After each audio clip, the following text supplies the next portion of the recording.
بسم اللہ الرحمن الرحیم الحمدللہ۔ آج ہماری تلاوت کا آغاز سورہ فاتحہ، سورہ بقرہ۔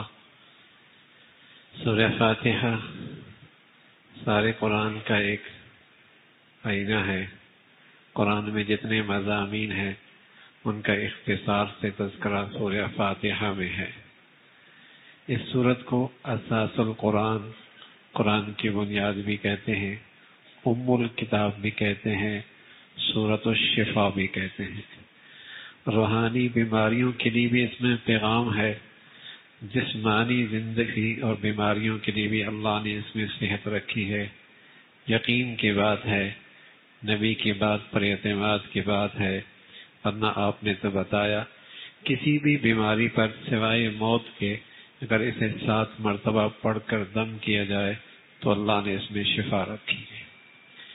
یہ سورہ تعلیم المسئلہ بھی ہے، اللہ سے مانگنے کا سلیقہ، طریقہ، آداب۔ اس میں اس بات کا تذکرہ ہے جب اللہ سے مانگو تو اس کی حمد و ثنا کرو، اپنا احتیاج اور اپنا فقر اس کے سامنے پیش کرو، اور پھر اللہ سے اپنی غرض مانگ لو اور وہ مقصد چیز اپنے اللہ کے سامنے پیش کر دو۔ اس سورت کا آغاز حمد سے ہے، شکر سے ہے۔ سبحان اللہ۔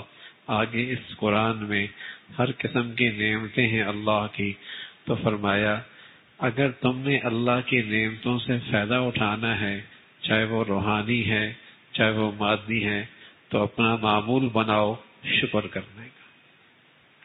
شکر کرنے والا محروم نہیں ہوتا، شکر کرنے والا محروم نہیں ہوتا۔ اور اس سورت کا آغاز شکر سے ہے، اور جنت کے اندر بھی یہ عبادت ہوگی، ساری عبادتیں وہاں ختم ہوں گی، لیکن یہ شکر سانس کی طرح جنت کے اندر بھی جاری ہوگا۔ جیسے سانس میں کوئی تکلف نہیں کرنا پڑتا، ایسی جنت میں جنتی اللہ کی نعمتوں سے لطف اٹھا رہے ہوں گے اور شکر جاری ہوگا۔ تو جس خوش نصیب کو اس دنیا میں شکر کی عادت پڑ گئی، یہ اچھا علامت ہے کہ یہ جنتی ہے، اس لیے کہ جنت کے اندر بھی شکر کرنے والے ہی جنت میں جائیں گے۔ تو اس سورت کا آغاز شکر سے ہے، اور پھر اس میں 5 مضامین جو پورے قرآن کا خلاصہ ہے، توحید، رسالت، قیامت، ماننے والوں کا تذکرہ، نہ ماننے والوں کا تذکرہ، ان 5 مضامین کو اختصار کے ساتھ ذکر کیا گیا ہے۔ پھر اس صورت کے اندر ایک خاص پیغام ہے جو مسلمان، جس میں اللہ نے یہ دعا جو سکھائی ہے کہ اللہ سے کیا مانگو؟ اللہ سے مانگو اے اللہ ہمیں صراط مستقیم نصیب فرما، دنیا میں بھی آخرت میں بھی، دنیاوی معاملات میں بھی، اخروی معاملات میں، اے اللہ صراط مستقیم دے دے، صراط مستقیم دے دے۔ پھر اللہ نے رہنمائی فرمائی، صراط مستقیم کے لیے 2 چیزوں کی ضرورت ہے، ایک اللہ والے کی ضرورت ہے، ایک اللہ کی کتاب کی ضرورت ہے۔ ایک اللہ والے کی ضرورت ہے، ایک اللہ کی کتاب کی ضرورت ہے۔ انعمت علیہم، صراط مستقیم کہاں سے ملے گا؟ جن پر اللہ کا انعام ہے، وہ اللہ والے ہیں، نبی، صدیق، شہید، صلحاء، یہ اللہ والے ہیں، اور قیامت تک اللہ والے باقی رہیں گے، اس لیے کہ جس دن اللہ والے چلے گئے اس دنیا کا نظام ختم ہو جائے۔ تو فرمایا اگر ہدایت چاہیے تو اللہ کی کتاب بھی ضروری ہے، اور ساتھ ساتھ اللہ کی کتاب پر عمل کرنے والے بھی ضروری ہیں، اس لیے کہ وہ نمونہ ہوگا۔ قرآن تو نقوش کی شکل میں ہے، اور اللہ کا وہ نیک بندہ وہ اس قرآن کی زندگی کا نمونہ ہوگا۔ اس کی صحبت سے بیٹھ کر اور اس کے پاس بیٹھ کر جب زندگی سیکھو گے تو قرآن کی تفسیر تمہارے سامنے آئے گی۔ اور پھر سورہ بقرہ کا تذکرہ ہے۔ بقرہ گائے کو کہتے ہیں۔ بنی اسرائیل کے ایک شخص نے اپنے چچا کو، بھتیجے نے چچا کو اس کی دولت ہتھیانے کے لیے وراثت کی قتل کر دیا، اور رات کی تاریکی میں اس کی لاش دوسروں کے دروازے پہ ڈال دی۔ قریب تھا کہ دونوں خاندانوں میں جنگ چھڑ جاتی، لڑائی شروع ہوتی۔ اللہ نے موسیٰ علیہ السلام سے فرمایا تم گائیں ذبح کرو اور اس ذبح کی ہوئی گائے کا ٹکڑا اس مردے پہ ڈالو، مردے کے کسی حصے پہ لگاؤ۔ اللہ نے پھر اسے زندگی نصیب فرما دی۔ اس مقتول نے خود قاتل کا پتہ بتا دیا کہ میرا قاتل فلاں ہے۔ بنی اسرائیل میں ایک گروہ تھا، مرنے کے بعد زندگی کا انکار کرتا تھا۔ اللہ نے اس کے ذریعے اس عقیدے کی اصلاح بھی فرما دی۔ وہ اللہ ہے، وہ جب مردہ گائے کے حصے سے مردے کو زندہ کر سکتا ہے، اس ذات کے لیے مردوں کو زندہ کرنا کیا مشکل ہے۔ گائے بھی مردہ، اور مردہ شخص اس سے زندگی اللہ دے دیتا ہے، اس ذات کے لیے مردوں کو زندہ کرنا کیا مشکل ہے۔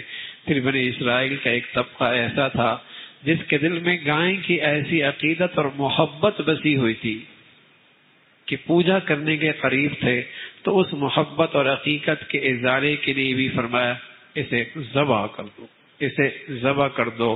تو اس غلط عقیدے کی بھی اصلاح کی گئی۔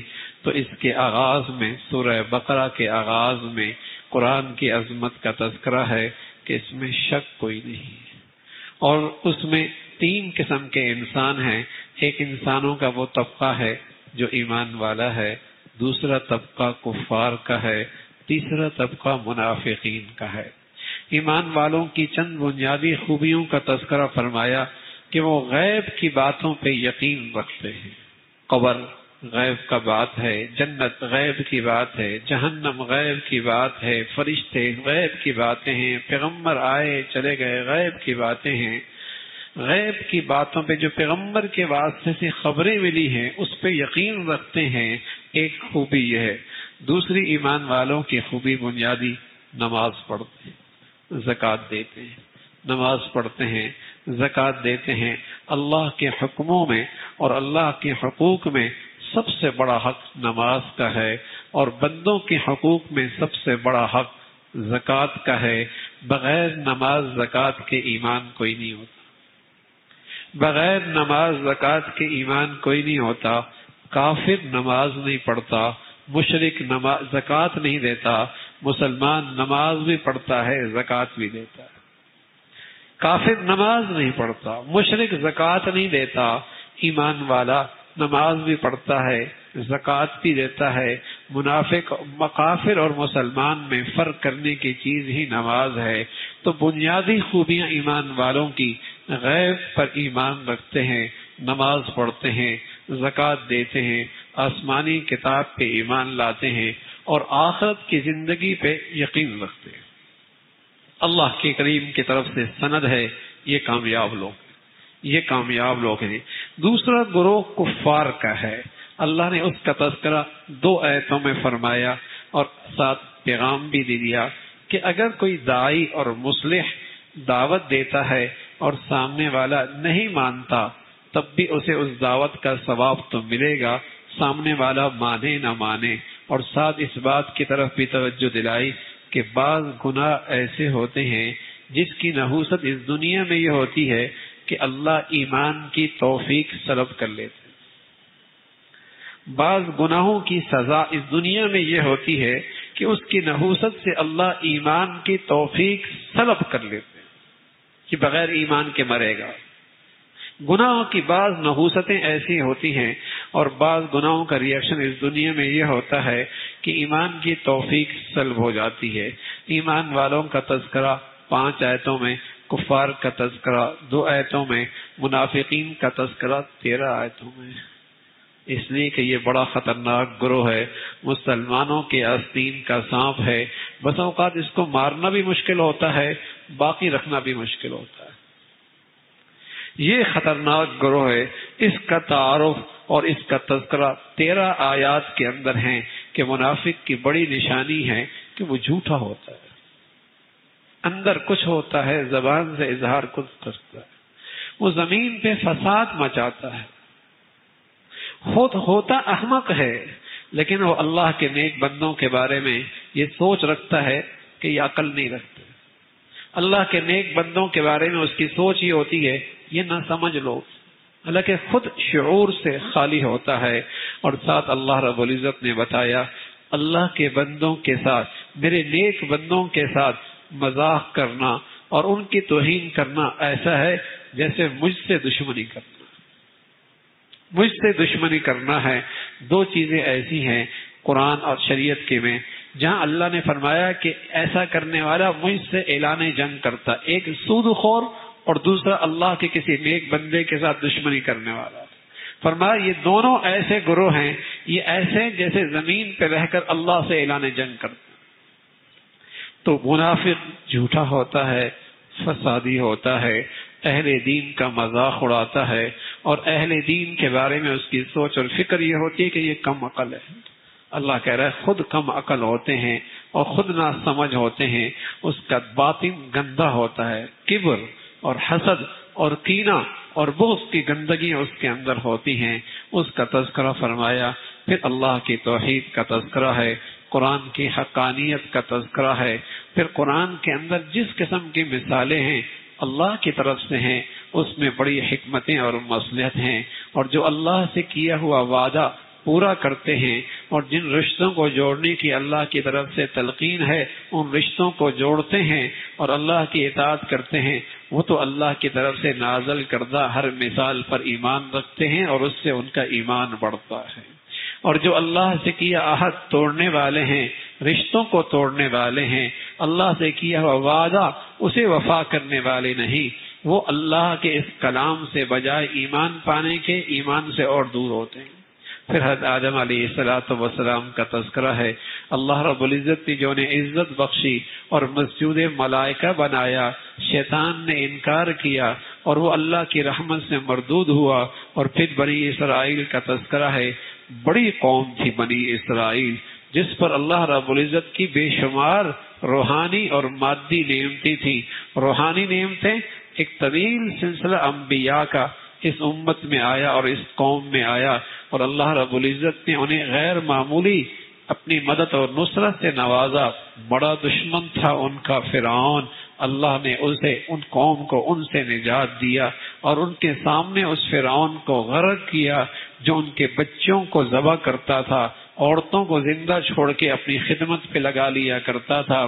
اور پھر اللہ نے انہیں ہجرت کی حکم دی اور پھر ایک ایسے میدان میں ان کا پڑاؤ ہوا، نہ کھانے کو نہ پینے کو نہ کوئی سایہ. اللہ نے آسمان کے بادلوں کو ٹھنڈا سایہ بنا دیا اور پتھر کی چٹانوں سے ان کے لیے چشمے جاری کر دیے. من اور سلوہ جیسے پکے پکائے کھانے آسمان سے ان کے دسترخوان پہ اترنے لگے. یہ مادی اور روحانی نعمتیں اللہ نے انہیں دی ہیں، لیکن یہ قوم بڑی ناشکری گزری، بڑی احسان فراموش گزری ہے، بڑی احسان فراموش کری ہے، بڑی نافرمان گزری. اس کا تذکرہ فرمایا اور امت محمدیہ کو سبق دیا. دیکھو اللہ دیتا بھی ہے لیکن اس دینے کے اندر بھی بڑی آزمائش ہوتی ہے کہ شکر کون کرتا ہے، احسان شناس کون بنتا ہے، فرما بردار کون بنتا ہے، اور اللہ کا اور زیادہ احسان اور نعمتوں کا قدردان کون بنتا ہے. اس لیے اللہ روحانی اور مادی نعمتوں سے نوازتے ہیں. یہ بھی ایک امتحان اور ایک آزمائش ہے. پھر ان کا یہ کہنا کہ کبھی یہودی کہتے اور کبھی نصرانی کہتے جنت میں صرف ہم جائیں گے، جو یہودی ہوگا جو نصرانی ہوگا. فرمایا اگر یہ جنت کے اتنے ہی نہ یقین ہیں موت کی تمنا کیوں نہیں کرتے؟ حالانکہ یہ تو زندگی کے اتنے حریص ہیں اور سالہ سال اور صدیاں بھی ان کو مل جائیں زندگی کی، لیکن موت سے نہیں بچ سکتے. اللہ نے فرمایا نہ یہودی جنت میں جائے گا نہ نصرانی جنت میں جائے گا.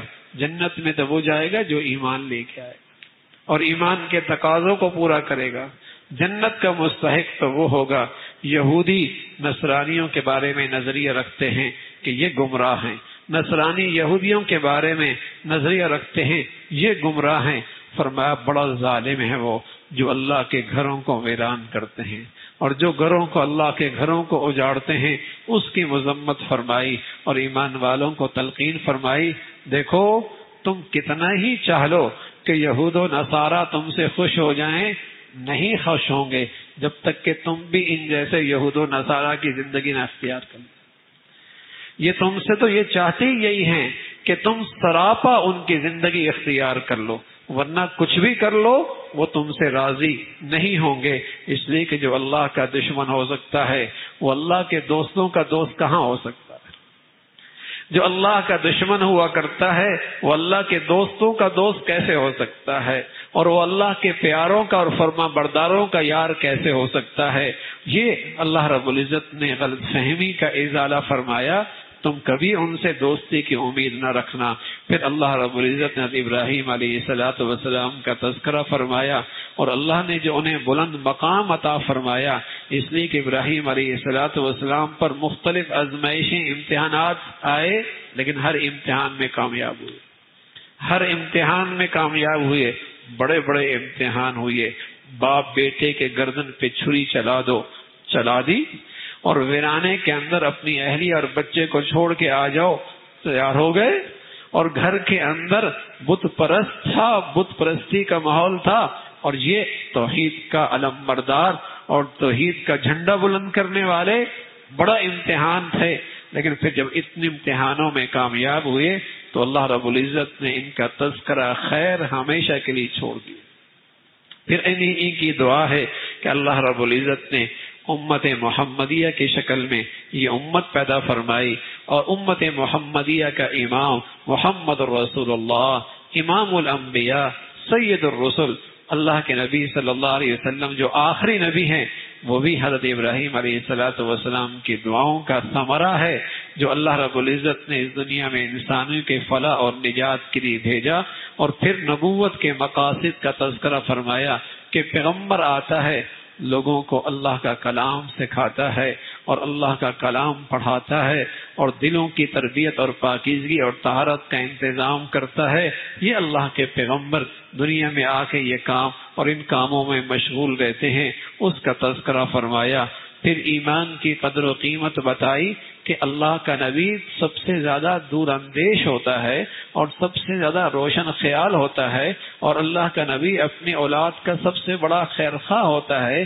تو ایک نبی جب دنیا سے جانے لگے تو ان سب کو اپنے بیٹے پوتوں کو اکٹھا کیا، اور جس چیز کے بارے میں اپنی فکر مندی پیش ظاہر کی، وہ فکر مندی یہ تھی کہیں ایسا تو نہیں کہ میرے مرنے کے بعد تمہارا اللہ سے جو تعلق ہے وہ کمزور تو نہیں ہو جائے گا، تم جو اللہ کی عبادت اور بندگی کرتے ہو کہیں اسے تم چھوڑ تو نہیں بیٹھو گے۔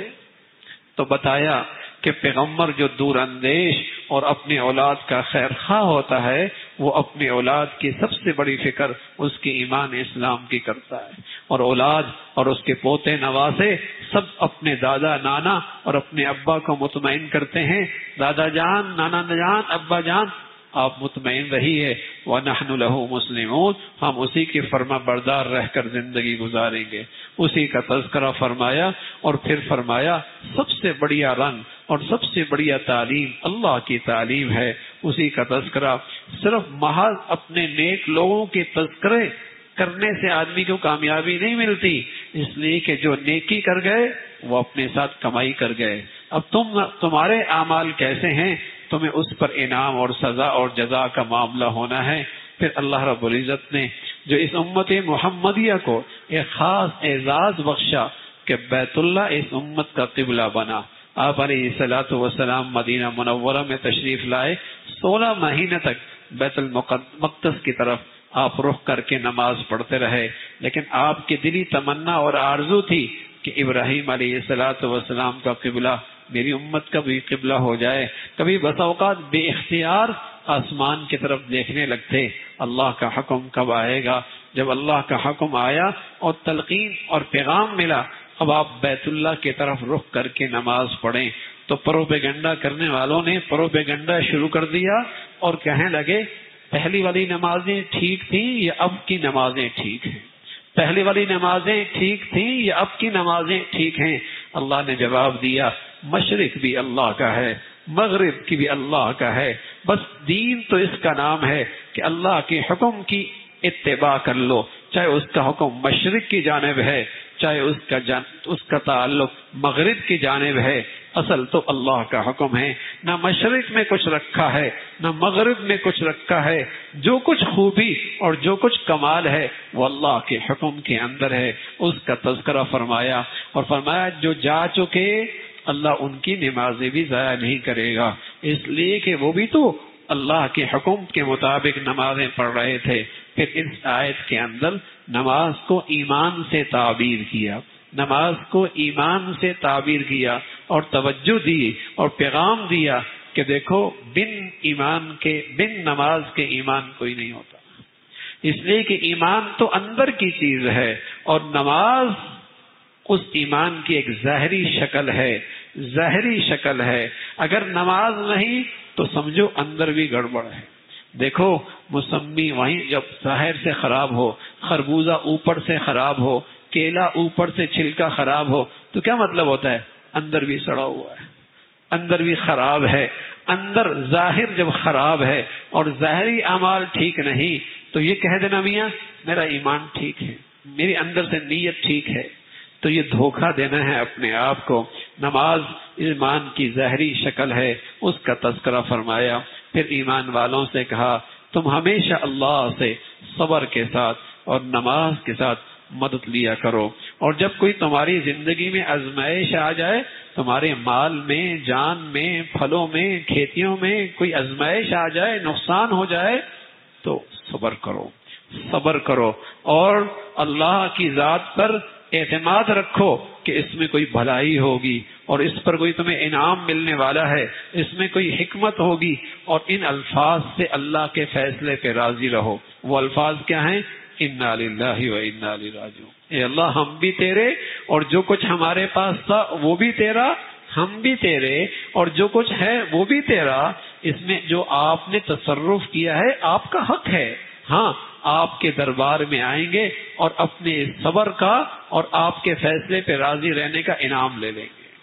آپ کے دربار میں آ کر آپ کے اس حکمت بھرے فیصلے پر جو انعام ملنے والا ہے وہ آپ کے دربار سے لے لیں گے۔ تو مصیبت کی گھڑی میں، آزمائش کی گھڑی میں، امتحان کی گھڑی میں، ناگواریوں میں یہ جملہ پڑھ لیا کرو، انا للہ و انا الیہ راجعون۔